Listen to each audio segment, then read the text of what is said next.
Hey there everybody, welcome back to another art class with your teacher, Mr. Young. For today, this is a bonus activity for this week. If I see you twice this week, this is an extra activity that we will be doing during class. Or if you are at home and you're already done with your color wheel mandala, you can go ahead and watch this video and work on this project too if you want to. But for this one, we don't have to turn it in because you already had one project for this week. So let's go ahead and get started. So for today's agenda, we will talk about color psychology, including how color and emotions are linked. After that, we're going to watch a little clip of Disney characters that use different colors. And then we're going to design our own characters based on our lesson today. So now we're going to discuss about color psychology, and a quick definition is that it is the study of hues. Hues is just a different word for color. So it's a study of colors as a determinant of human behavior. Color influences perceptions that are not obvious, such as taste of food.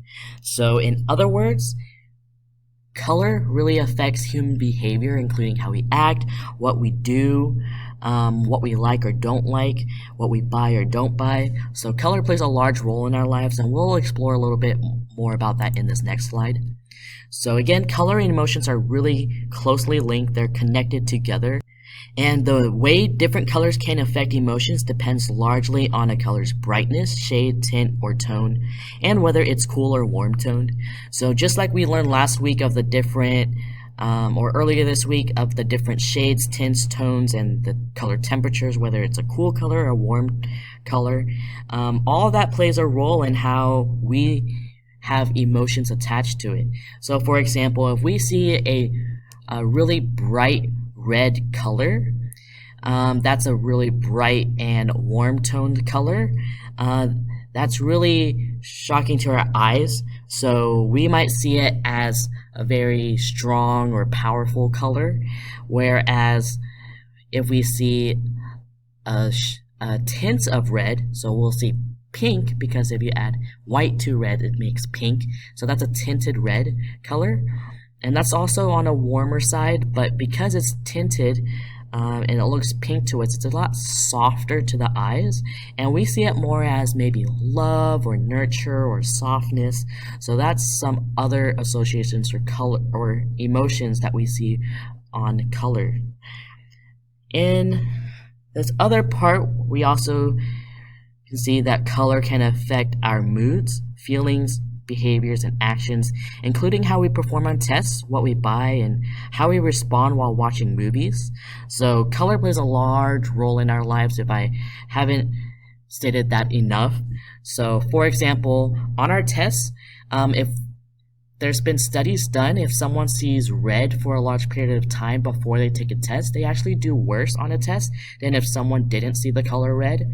And for what we buy, a lot of times when we see those sales signs, they use these bright colors, maybe a red or a yellow, to show that they have a sale going on.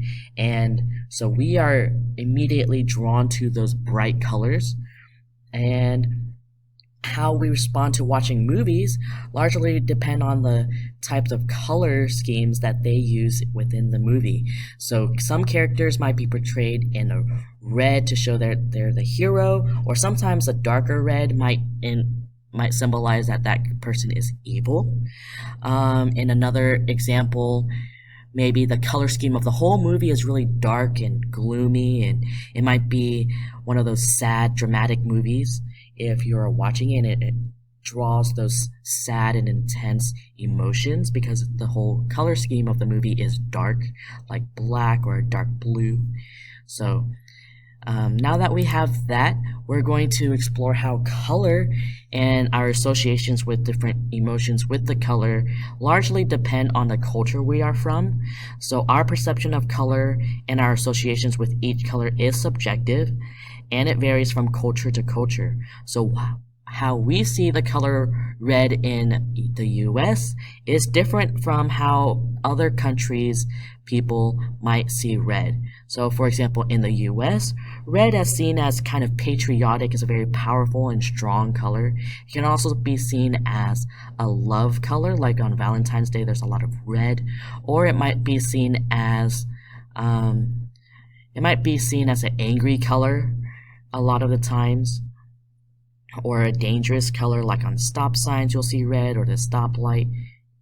And so we associate red with all of those meanings, while I know in China, where my family is from, they see red as a celebratory color. So for a lot of celebrations, for Chinese New Year, they would use red everywhere, or for their weddings, the bride is usually dressed in a red silk dress, while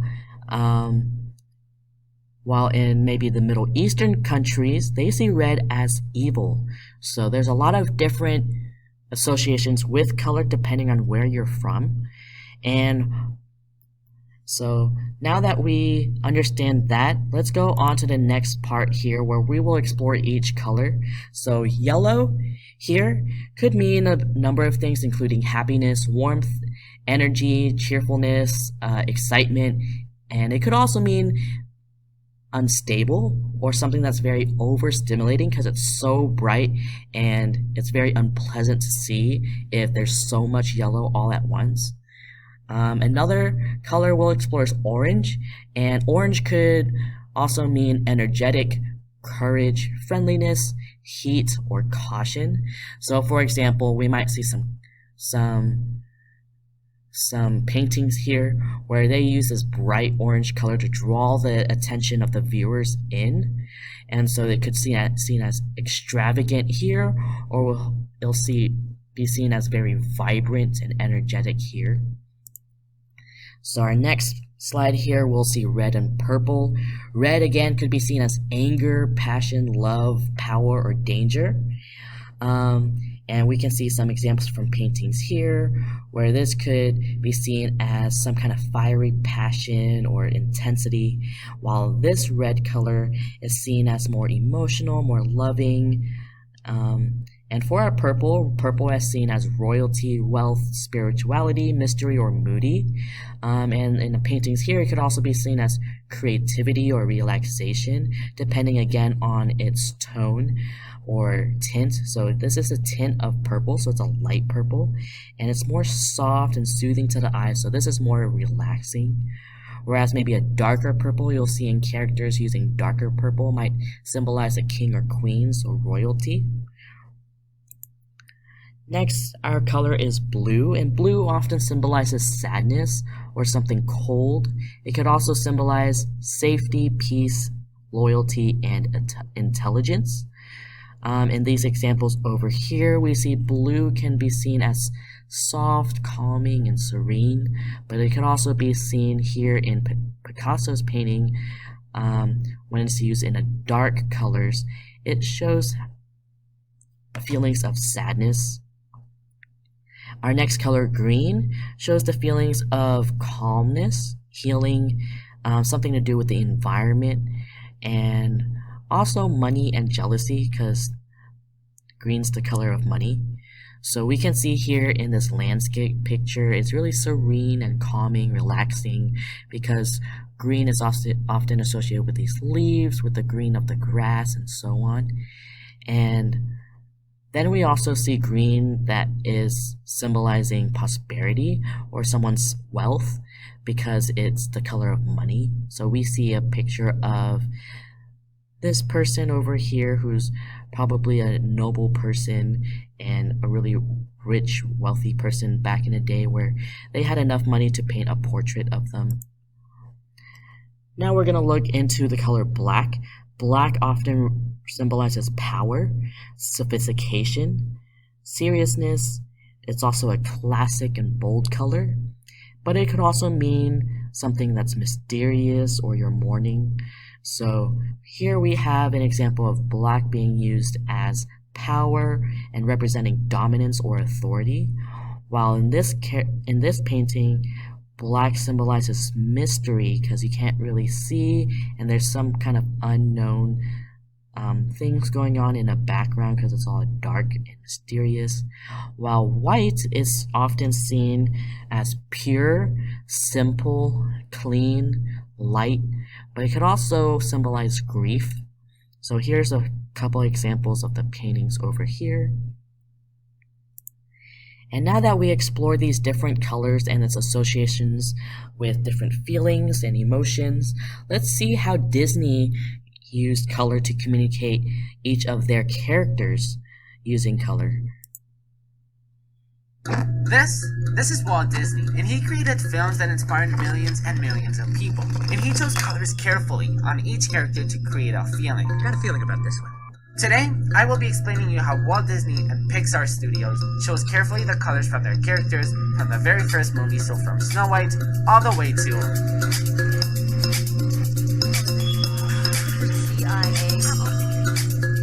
the last ones like Moana and Coco. Color changes the way we look at characters, and this guy changed the way we portray colors. Let's take yellow for example. Yellow is often used for happiness or black for evil. Colors are often used to define who and how the character is. In the case of Disney, they usually use colors to show who the hero is while using bright and saturated colors like orange, yellow, blue, and green, while the villains have darker colors such as black, red, and purple to portray their evilness. Every color tells a story, so let's go over the most important colors that Disney and Pixar have used for their characters. Let's start with red. Red means strength, energy, determination, and passion. Fun fact, in the movies, comics, and stories, the protagonist or hero is usually dressed in red and often combined with blue. So let's start off with the Beast. The Beast is first dressed in red to show how bad and evil he is, and then he's dressed in blue, making his personality change visually, from bad to good. Miguel from Coco is also dressed in red, and it basically tries to portray that he's really passionate about music. Secondly, we have orange, and orange tries to portray fascination, creativity, deceit, enthusiasm. I, Nicholas Wilde, promise to be brave, loyal, helpful, and trustworthy. Even though you're a fox? Nick Wilde portrays deceit at first, because everybody thinks of him as a liar. Moana dressed in orange, as she's enthusiastic about the sea and going out and exploring it. Yellow is probably one of the easiest ones to see. Yellow portrays joy, happiness, intellect, and energy. Belle, for example, she represents the intellect because she simply reads a lot. Don't obsess over the weight of life's problems. Remember the funny movie where the dog died? Oh, sadness, we don't have time for this. We'll just have to go around. Take the scenic route.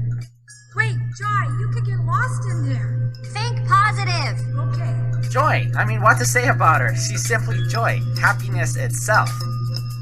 Green portrays safety, endurance, healing, growth, and hope, while blue portrays trust, loyalty, confidence, and stability. Cinderella at first, her dress was sparkling white, but in a moment of the movie, when she's dancing with the prince, the dress looks blue because of the lack of light. Then later, on the official remastered versions, they officially changed the color to blue. Now, as I was saying, blue is a really interesting color. Did you notice that every Disney heroine in some part of the movie wears blue colored clothes? Today's society has made blue a really masculine color, but Disney have turned blue into a really feminine color. That is to say that its protagonists are strong, inspired confidence, and have value.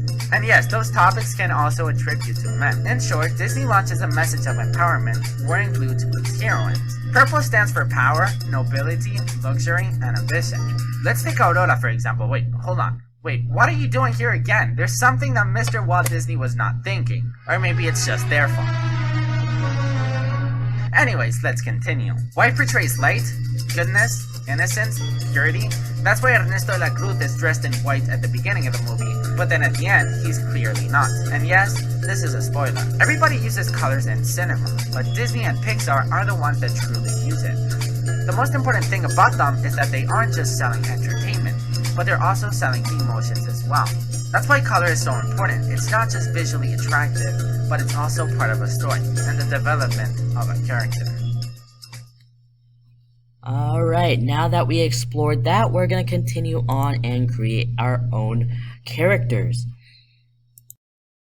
Okay, so for designing your own character, You are going to use your knowledge of color and emotions to design your own character, just like from our lesson today and from the video of how Disney used color to design their characters. We're going to do the same thing.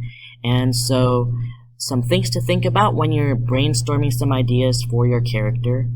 Think about your character's main emotion. Also, what does their body language look like when they're feeling that emotion?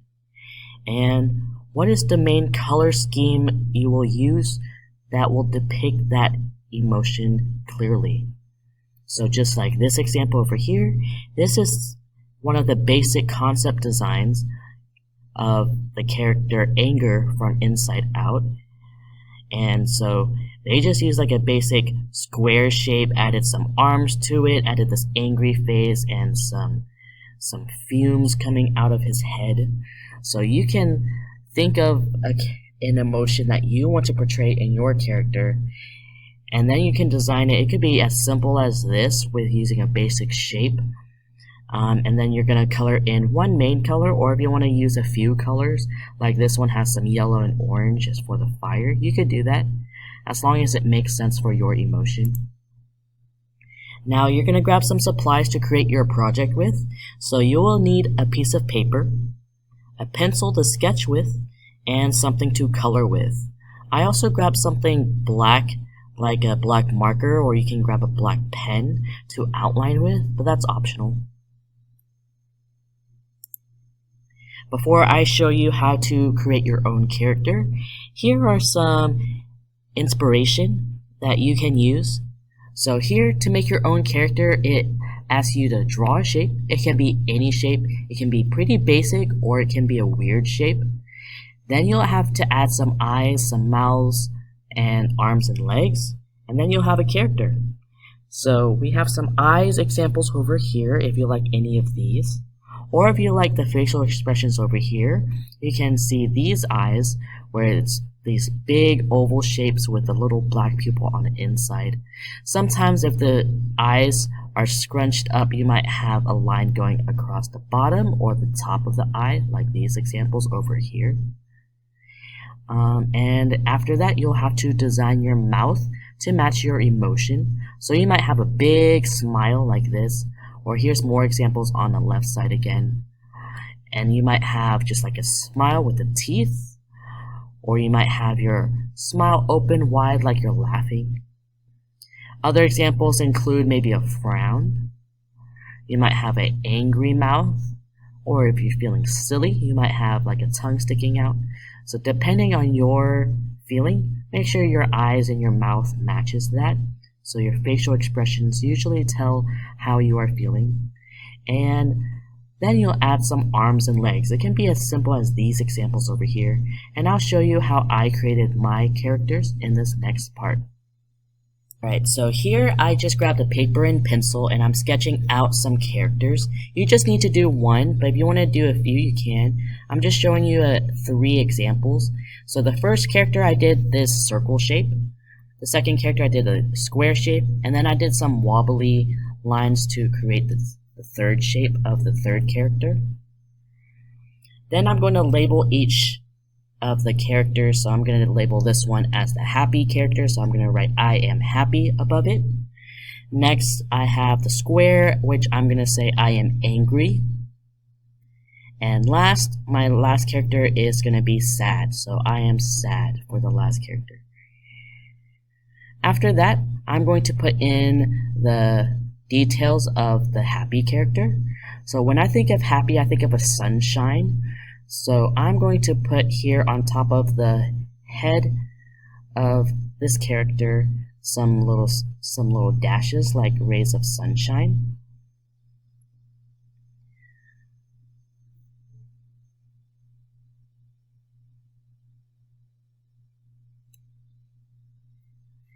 And then after that, I'm going to draw the face expression. So I have these closed, squinty eyes, and I'll put a little darker line for the eyebrows. Then I have a circle shape for the nose, and I'll add the cheek lines and a big grin or smile across the face. After that, I'll draw in the arms, and I'll have it going up like I'm really excited. I have my hands up in the air. And when I think of someone who's happy, I think of someone who's jumping. So I'm going to add these legs that are a little bit bent. And I just did this with these curved lines for the legs and then another curved lines for the little foot. Now I'm done with sketching out my happy shape. I'm going to sketch out my angry character. So I'm going to start with the hair. And when I think of someone who's angry, I think of someone who has flaming hair. And so I'm going to put that. After that, I'm going to do these oval eyes and add the eyelid in with this line going down diagonally to show how angry this character is. And I'm going to add the pupil right underneath that line. After that, I'll add in these eyebrows going that same direction to show how angry this character is. And I'll add a little box shape nose. After that, I'm going to add the mouth, and I'll add this big open mouth with a frown to show he's yelling and angry. And then I added the tongue along the bottom of the mouth. Next, when I think of someone who's angry, I think of someone whose arms are at their waist, like they're just yelling at you. And I'm going to add the feet at the bottom like it's standing firm on the floor.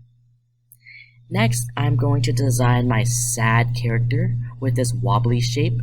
And I'm going to first put in the face.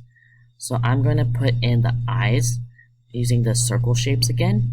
I'm going to well up the eyes with some tears at the bottom and add the black pupil on the middle. After that, I'll add the little eyelid coming down with a curved line on the top of the eye. And I'll add another curved line above the eyes for the eyebrows. I add a little oval shape for the nose. And finally, a big frown for the mouth. I also added a tiny line for the chin and a tear along one eye. After that, I'm going to put the legs, and I'm putting it across, spread out because it's sitting down, because it's so sad it's just slouched down, and I'm going to put the arms just droop down as well. After that, I'm going to grab my colors. So since you're mainly doing one character, you basically just need one color, or if you want to grab a few colors, you could.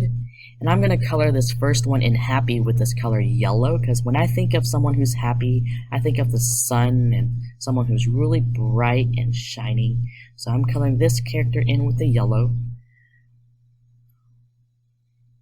For my next character, for angry, when I think of someone who's angry, I think of someone who turns red in the face, someone who's so angry they're turning red. And so I'm going to color this character in, and I'm going to try my best to avoid going inside the eye or the mouth. And I'm just going to color everything else around the body, including the arms and the legs. And then maybe for my hair, I'll color that a different color.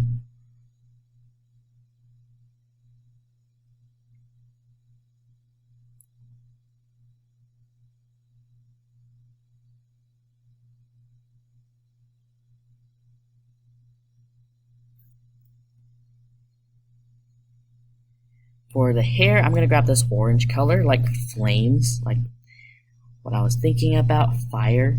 So I'm going to color that in with this orange.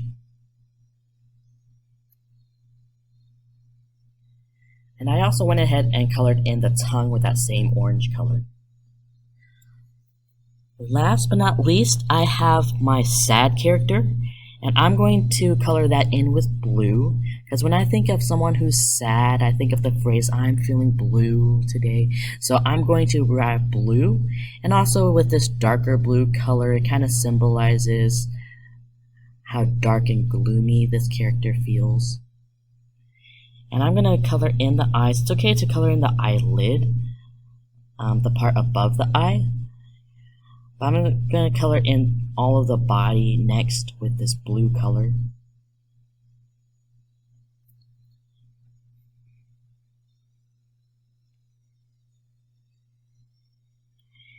And whenever you are done drawing and coloring in your character, I'm going to go back in with a black marker, or if you don't have a black marker, you could use your pencil again or a black pen to go ahead and outline your face details again, because I colored it in with these darker colors like the blue and red. It's a little bit hard to see those lines. And I'm also going to outline the outside of my character so it's clearly defined and it's a little bit easier to see.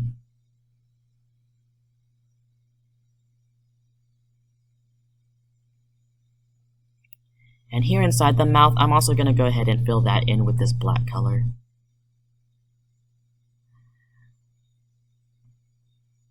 Alright, so go ahead and create your own character.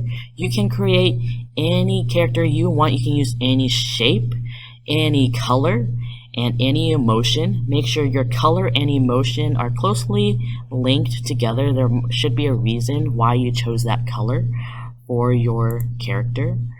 And whenever you are done, you can show me, but this isn't due to turn in, so you don't have to turn this in since you already did your color wheel mandala for this week.